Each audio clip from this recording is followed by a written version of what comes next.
Not even 2 days to go until Election Day. Back with me now, Angela Rye, Peter Bynert, Andre Bauer, Bakari Sellers, Scotty Nell Hughes, and Matt Lewis. Also, defense attorney Alan Dershowitz is here, the author of Electile Dysfunction, a guide for unaroused voters. So, Alan, here's Donald Trump's closing statement ad blasting Washington and the global establishment.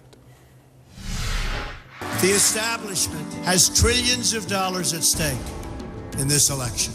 For those who control the levers of power in Washington and for the global special interest, they partner with these people that don't have your good in mind. The political establishment that is trying to stop us is the same group responsible for our disastrous trade deals, massive illegal immigration, and economic and foreign policies that have bled our country dry. The political establishment has brought about the destruction of our factories and our jobs as they flee to Mexico, China, and other countries all around the world. It's a global power structure that is responsible for the economic decisions that have robbed our working class, stripped our country of its wealth, and put that money into the pockets of a handful of large corporations and political entities. So, Alan, many people see this ad as having anti-Semitic overtones. Do you? Well, I don't think Donald Trump's an anti-Semite. I'm not sure he even knows that three of the people featured in the ad are, quote, Jewish bankers, Soros, Yellen, and Goldman Sachs. But to his alt-right supporters, and there are many of those, tragically, this is red meat. This plays right into the oldest anti-Semitic trope that Jewish international bankers control the world and they're the ones that are making life difficult for you. And if we only could get rid of this conglomerate of international Jewish bankers, we would all be living good lives. Donald Trump ought to be more careful about that. As I say, I don't think he's an anti-Semite. This is not the first time it's happened. The incident with the Star of David was another example of something he probably didn't intend, but the alt-right picked it up. And so we have to be concerned about that. And I think the finger of responsibility has to point to the Trump campaign. They should not have allowed that inference to be drawn by some of their extremist supporters. And I don't think Trump wants to lose his extremist supporters. I don't think he wants to lose the votes of the alt-right by alienating them. Yeah, and so as you pointed out, Alan, the ad features imagery of money with photos of George Soros, Janet Yellen, and Lloyd Blankfein, and we'll discuss that a little bit more. But I got to ask Matt a question here, because Senator Al Franken, Matt, calls Trump's new ad German Shepherd whistle. Watch this. Well, when I saw the ad, I thought that this was something of a German Shepherd whistle, a dog whistle, to sort of a certain group in the United States. I think I'm Jewish, so maybe I'm sensitive to it, but it clearly had sort of Elders of Zion kind of feel to it, international banking crisis, plot or conspiracy rather, and then a number of Jews. What's your reaction? I think I'm with Alan on this one.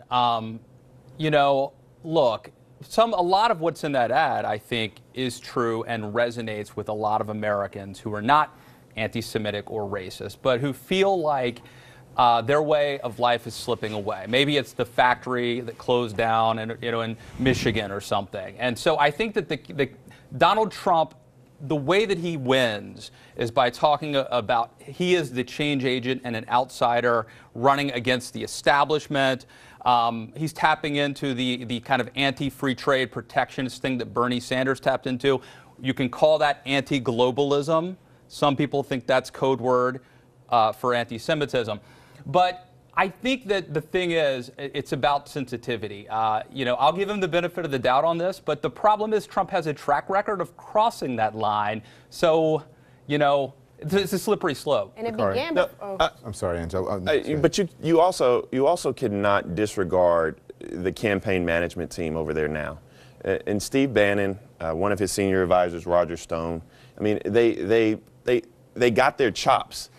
Delving in and they're not even just playing footsie with racists, but they engage them, they embrace them, and they've given them a platform. I think that Steve Bannon is probably, and Roger Stone both, I think you see their fingerprints on this ad. I mean, that is Steve Bannon. And I think that Steve Bannon... Kellyanne Conway probably didn't create that ad. Kellyanne Conway did not. If Kellyanne Conway saw that ad before it went up, she was probably like, take it down. But Steve Bannon is really a major problem with the discourse in the country. Because, I mean, there is pretty much, she has defended almost everything or found a way to sort of I want to give her the talk benefit around of the doubt it, even when it's something that John, every appears to one be of his egregious. kids is either engaged or married to a Jewish person. No, that's what Can I respond here? Yes. Just because you have Jewish relatives or friends, or black friends,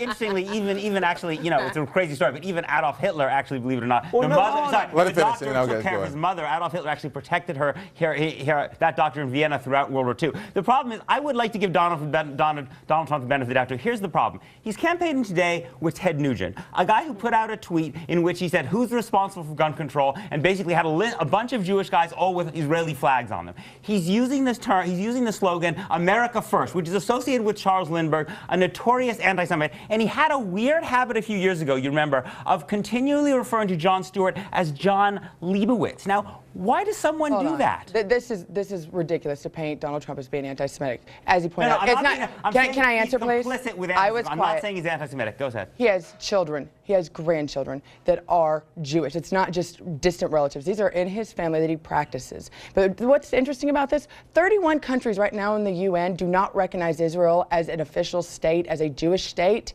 Majority of those, a lot of those, gave money to the Clinton Foundation, and Hillary Clinton herself has accepted. When Hillary Clinton was Secretary of State, she did nothing to make countries like Saudi Arabia actually have peace and actually recognize Israel as a Jewish state. That's anti-Semitic right there. Now you're actually kind of in my bailiwick here, because the question, Hillary Clinton versus Donald Trump on who is going to protect Israel. It's easy. It's Donald Trump. That one's very easy on that one. One second. Can we not go down that rabbit hole? I just want to go back to this ad.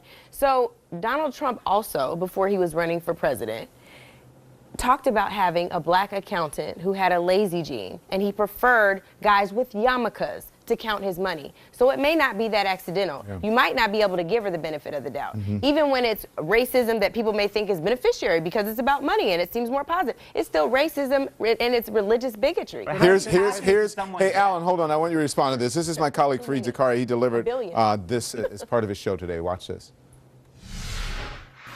Trump seems to believe deeply in ethnic stereotypes. He boasts of his own bloodline and compares it to breeding racehorses.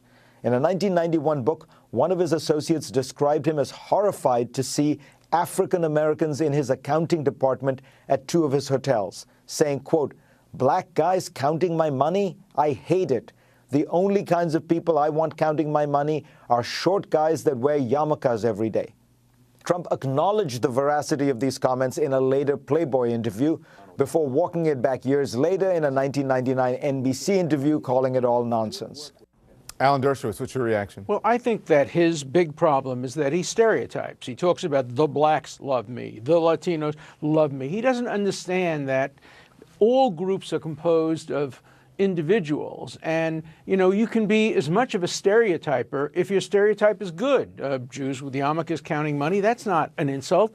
That's a positive thing. Of course, if you combine that with Jewish bankers controlling the world, it can become a negative thing. The thing that worries me most is I don't want to see a victory for the alt-right in this election. I don't want to see the Ku Klux Klan and the Nazi Party cheering when this election is over. And I'm afraid that if Donald Trump wins this election, this will be seen as a victory for the alt-right, the hard right. So even if he is not pandering to them, and I think he is, I think the combination of his stereotyping and the fact that it would be claimed as a victory for some of the worst elements in American society is very, very dangerous. Hey, the anti-defamation thing, I think this is important to get up. They put up a statement today saying all candidates need to be especially responsible and bid for votes by offering sincere ideas and policy proposals, not by conjuring painful stereotypes and baseless conspiracy theories. With that said, Scotty, I want to ask you this. His campaign insists that there is a hidden vote out there, and some people may be sort of afraid or embarrassed to tell pollsters that they're voting for Trump. Is that the reason why you think they may painted as anti-Semitic or racist or bigoted in some way? Absolutely. I mean, look at this panel. And, you know, I say one thing and all of a sudden you jump on and stereotype an entire group. We say we're not for stereotypes, and yet, unfortunately, we have seen, and a lot goes back to Hillary Clinton calling us in a basket of deplorables and the crowd laughing at it when she said that you say you're a Trump supporter, and unfortunately, everything negative in the world is applied to us. But this is just an old this is an old lesson that has been used time and time again. It was used against Mitt Romney. It was used against John McCain. It's been used against Republicans time and time again. And Donald Trump, I think, was one of the things that appealed to him. He's a bully for those that have been bullied for so long and standing up and fighting it. Should be more careful, though, especially in these closing moments with ads like. Well, once again, we're having this conversation about race, and we've had this conversation about hate for the last year and a half. Right now, I think it's all about focusing on policy of the candidates. What the candidates are focusing on or trying to focus on at their rallies, and I think that's what the American people deserve. I think Scotty made a really good point, though, and Bill Maher talked about this on Real Time earlier this week, is that when Republicans ran candidates like Mitt Romney, a really decent, I think Boy Scout. Yeah, we made a mistake. He was basically, and when Ronald Reagan is accused of being a racist, say on this panel, I'm just saying. No. I think he employed racism, not that he was a racist. I'm sorry. And it's distinction granted. That he did distinction granted. Just ask any serious historian. This is my point right here. This is my point, and it's what you're saying.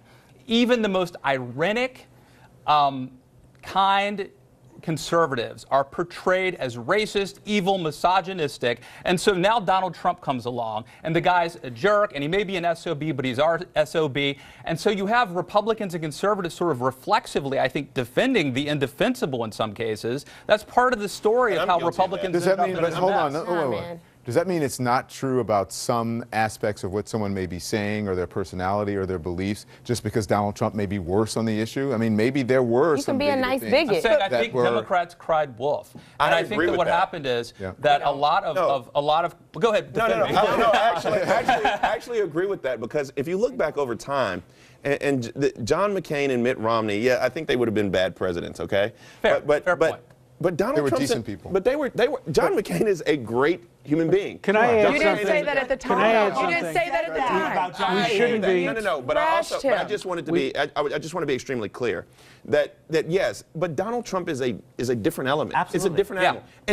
And I think that we're confusing this, because I think you all are all a basket of adorables, not deplorables. But even more importantly, we are not saying that every one of you guys or everyone who supports Donald Trump is a racist or an anti-Semite or anything like that. What we're saying is you have to be comfortable supporting one. But will you also say there's can I add something to this? I think it's important. I think it's important to add some balance to this conversation. Let's remember that bigotry and anti-Semitism is not the exclusive reserve of the hard right. It also resides on the hard left. Correct. We see a lot of it from the hard left. We see it from the British Labour Party. We see it in Black Lives Matter, whose platform now says that Israel is a genocidal country that engages in apartheid, singling out only that country, no other country. So we have to condemn bigotry on the hard right and on the hard left and try to return America to the vibrant center where good conservatives and good liberals can argue about policy instead of extremists on both sides, stereotyping, exaggerating, and demonizing. Right. Which is what he just did with Black Lives Matter. Come right back. Some of Donald Trump's supporters taking up arms. How many are there, and are they dangerous?